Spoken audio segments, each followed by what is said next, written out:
I'm pulling the very last bit of my big batch of sourdough out of the fridge, and today we're gonna make chocolate sourdough sandwich bread. Well, I mean, you don't have to use it for a sandwich, but I'm gonna use the sandwich loaf because we are going to add the yummiest flakes of chocolate and chocolate spread to the dough. So let's go make it. I'll show you how. And if you've not yet made our everyday sourdough, like the big batch that we keep in the fridge, stick around until the end of the video because I'll show you exactly how to make it. I'll even show you how to make it with your stand mixer. Like if you have a big KitchenAid countertop stand mixer, or really it doesn't have to be KitchenAid, whatever stand mixer you have, I'll show you how to make it with your stand mixer. And I fill this whole thing up with dough once every 2 weeks, and we have fresh bread whenever we want. The dough stays in the fridge for 2 weeks. So stick around till the end of the video and I'll show you how to do that part too. Before we pull the dough out, we're actually gonna get our chocolate all prepped. And I decided to use dark chocolate with a touch of sea salt, but use any chocolate you want. If you love white chocolate, you could put that in. You could, there's just so many different variations. But what I like to do is just get it really thinly chunked up. When you do any kind of add-ins for your sourdough, you want the add-ins not to be too big and heavy, because the bigger, heavier they are and the more moisture that they have in them, the more likely it is that they're gonna make the sourdough have a hard time rising. And so I like to have them kind of thin so I can really sprinkle it around as much as I want, and I won't be weighing down the sourdough. And then you also, for this, it's nice to have some chocolate spread, and you could do Nutella, or you could choose whichever one is your favorite. We like this one. It's from Trader Joe's. It's a cocoa almond spread, but you choose. You find the one that you and your family love, and then you get all of that stuff prepped and ready. And whenever you do an inclusion, or you're adding in any flavors to your sourdough, the general rule is that you don't want to add more than 20% of what the dough weighs. And it's for that same reason of, if you add too much extra stuff in there, the dough just doesn't have enough strength to rise, and then it can end up making your bread be like a little bit flat. So keep that in mind. I don't weigh it because I'll show you as we start working with it. If you are careful not to overload it, you don't need to go through the whole process of weighing it. Next thing we're gonna do is we're gonna get our loaf pan all prepped. Oops.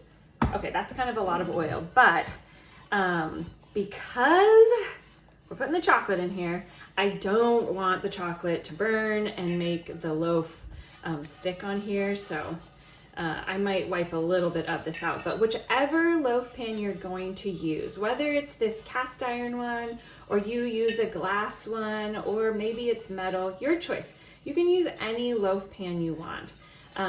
You just want to make sure that it is nice and oiled so that your bread does not stick to it, especially when you do inclusions. When you add inclusions or any flavors into your bread, if they start to drip or leak out, they tend to make the bread stick to the pan even more so than it would normally. Okay, I'm putting all of these, all the tools, all the links are in the description below. If you need a good knife, I'm gonna tell you, these Shun knives are worth every penny. They are my absolute favorite knives.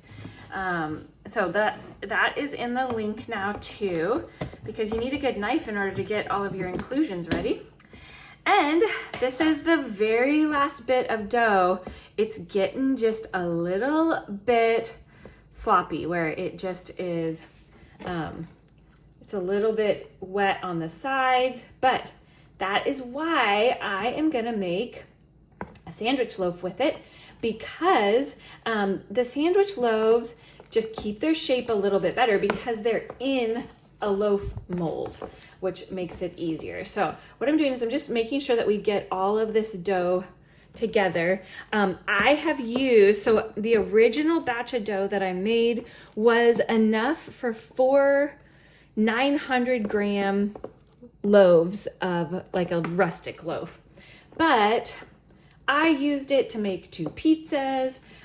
We made a sandwich loaf. I made a small rustic loaf. And so the amount that I have left, I'm gonna weigh it to show you. It's gonna be a pretty small sandwich loaf because this is not a huge amount that's left, but it doesn't matter. We're just gonna make sure that we bake it a little bit shorter time. So when you put your bin on here, if you wanna see how much dough is in there, you want to tear the scale, which cancels it out. We're also making sure that it is set to grams. And then watch this, when I pull my dough out, it says negative 507 because I took out 507 grams, which means I have 507 grams of dough. So this is gonna be a nice little mini chocolate loaf. So whenever I work with my sourdough, I put a little bit of water on my counter, and there's some chocolate flakes there. That's okay. When you're gonna do any add-ins or inclusions, you actually wanna start by, we're gonna like pat the dough out into a big rectangle. I like to have a bowl of water so that I can just put a little bit on the counter so that our dough doesn't stick to it. If your dough is way too sloppy and you cannot work with it, I have some other tips for you. I have some other videos that will help you with that, but it's okay if it's super sticky. Use a little bit of flour so that it's easier to work with. But if you can work with it, just use the water so that you're not adding any unnecessary flour to it. And this doesn't have to be a perfect rectangle. It's just that we want it spread out so that we can add as much yummy flavor as possible. And remember, this is only 500 grams. It's not a whole 900-gram loaf. It's not even gonna fill up that whole sandwich loaf pan because normally I would do 800 grams in here. And so, but it's okay. That's the whole thing. You don't have to follow all the rules all the time. You can fudge it and pull out the dough you want and have fun baking. Your bread and everything you make is going to taste better if you are having fun baking.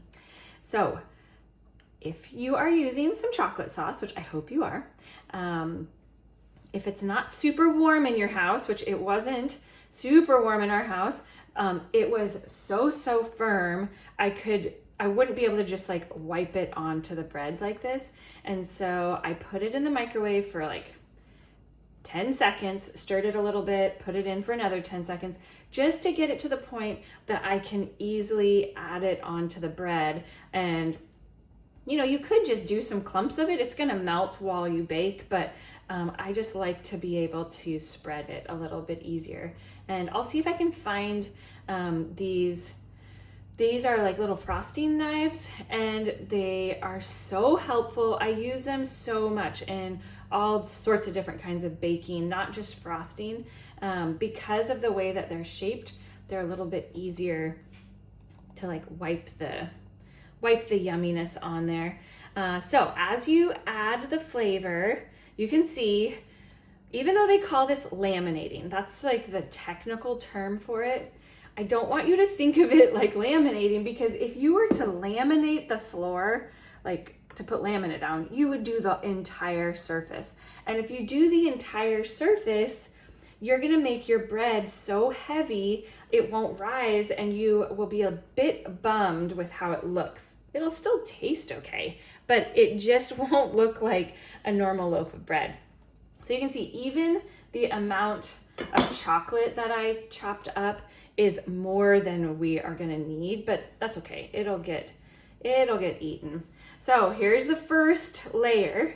It's okay, we want a little bit of extra of both, because what I'm gonna do, let's see, I gotta think through this, because this is going to essentially get rolled up, and then we're gonna put it into our sandwich loaf. Okay, so what I do is I just fold just a little bit and add some flavor here, because this is gonna get rolled up. We don't wanna add any of this chocolate onto the outside of the bread because it would burn, but you can add it anywhere that it's gonna get rolled up, because then we have some other layers in here. And oh my, this is more like dessert bread. I for sure wouldn't call this breakfast bread, unless you're in France and you're getting a chocolate croissant, because somehow when you are in Europe, you can have chocolate for breakfast and it seems to be acceptable. So we're gonna add just a little bit on there, because again, this is gonna get rolled up. And now as I roll it, this is gonna be the edge of the loaf pan. And so I want that to stay in, and I'm trying as best I can without making a big, huge chocolate sticky mess, that we do wanna create a little bit of tension as much as possible. So now, because I'm getting close to the end, I'm not gonna do any of the chocolate sauce because I don't want it to leak out, but I am going to start really rolling to make sure we give this little bitty baby chocolate loaf some tension. Be careful as you create the tension that you don't make the goodness pop out the other side, but you do still want to shape it in the sense that it's not just floppy. Now I have an extra tip for you. If your dough is really soft, and this doesn't have to just be when you're doing like an inclusion sandwich loaf, like a chocolate loaf, but if it's really soft, it's starting to feel like really kind of sticky and it won't hold its shape, put plastic wrap over it, whether it's in a loaf pan or your Banneton basket, and into the fridge it goes. When it goes into the fridge, it's still going to do that same proofing, resting process in the shape that it's in, but it's gonna help it to firm up. And the cool thing about the sandwich loaf in the pan in the fridge is that in about 2 hours, I'm gonna turn the oven on. I'll show you, I'll bring you with me, and I'm gonna literally take it from the fridge and it's gonna go straight into the oven. And it creates even better rise sometimes, especially when your bread is really soft and then it gets a little bit firm in the fridge and it's cold. When you put it straight into the oven, it gets great rise and texture. So, little tip for you, if your bread or your dough is getting a little bit tricky to work with and you can't get it to hold its shape when you put it into the basket or your sandwich loaf, stick it in the fridge, but just make sure that you cover it. It can actually stay in the fridge a day, 2 days. In the sandwich loaf pan, it could stay in there multiple days. I wouldn't even worry about it. In your Banneton basket though, if you're gonna leave it in your fridge for more than 4 or 5 hours, just make sure that you have heavily floured your Banneton basket. It can stay in there overnight if you've heavily floured it, but think about how your dough gets a little weepy when it's in the fridge. If it does that in your Banneton basket without enough flour, you are gonna be frustrated because it will stick to your basket. So, okay, we'll be back in a couple hours to bake it. I turned the oven onto 425 and it's all heated up. So I leave the loaf pan in the fridge until the oven is heated. So this is still ultra cold. And before we put this into the oven, we need to score it. And look at how easy it is to score it when it's been in the fridge, because the dough is just way more, it's more firm. So We have a nice big score, and what I've noticed is that if it's been in the fridge, when you score it, it doesn't like puff open as fast because it's still pretty firm. But now we're gonna pop this into the oven. Before you put it into the oven, don't forget, you need to have a pan with water in it, and a lot of times I put it in there early. I forgot. Personally, I forgot. So let's grab our bread. It's gonna go right next to the pan with water. It's at 425, and we're gonna check this in 35 minutes. Don't forget that pan of water. That pan of water creates all of that moisture in there, so you don't need to have a lid on your loaf pan. If you like really soft crust on your sourdough, you can put a pan with water in it when you bake any of your bread, and it'll keep your crust soft. It still will brown and like get that golden color, but it just stays a little bit softer.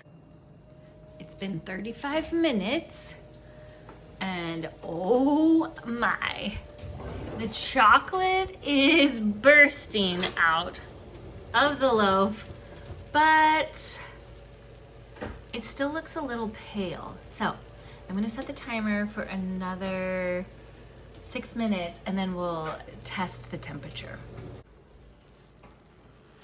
Here is this crazy chocolate loaf, and this is the absolute best way for you to know if your bread is done, especially because looking at this, you just wouldn't be able to tell, like, is it actually baked inside? If your thermometer reads somewhere between like 195, 200, maybe a little over 200, that's the range that you want. And what I do is I just stick it right down into the middle, push it all the way to the bottom of the bread, and then pull it up just a little bit, and boom, it hit 200. Let's see. Oh, it's gonna come out first try. Oh yes, the bottom definitely got a little toasty, but goodness, I can't wait to cut into it. But remember, you have to let it cool. If you don't let it cool, the bread will just tend to be gummy, and it's so interesting. I need to dive into more of the science behind it, but let it cool, and then we're gonna slice it. It always feels like a moment of truth when you go to slice in, because what does it look like? How did the swirl go? So don't give up with the first slice. Usually the ends don't have quite as much because we had to tuck those in so that all the goodness wouldn't come oozing out. So as we get deeper into the loaf, you can start to see how that chocolate is swirled in there. And oh goodness, even though the top looks a little crazy, and remember how I said the bottom got a little bit done?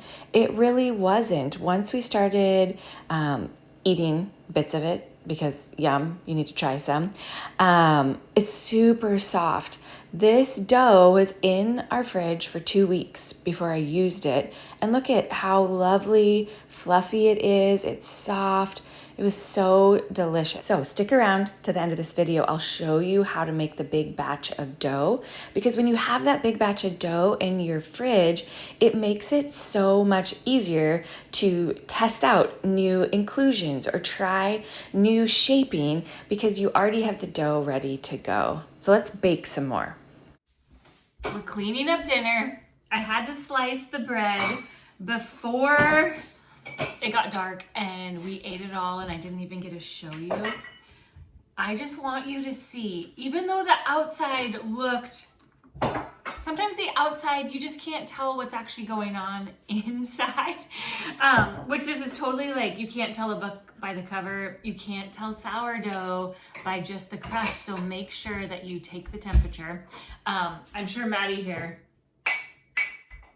she's gonna want to eat all of it. As soon as she tastes this, she's gonna realize, oh my word, this is delicious. So have fun making your own chocolate loaf. Let me know how yours turns out. We're so glad that you're here in the kitchen with us.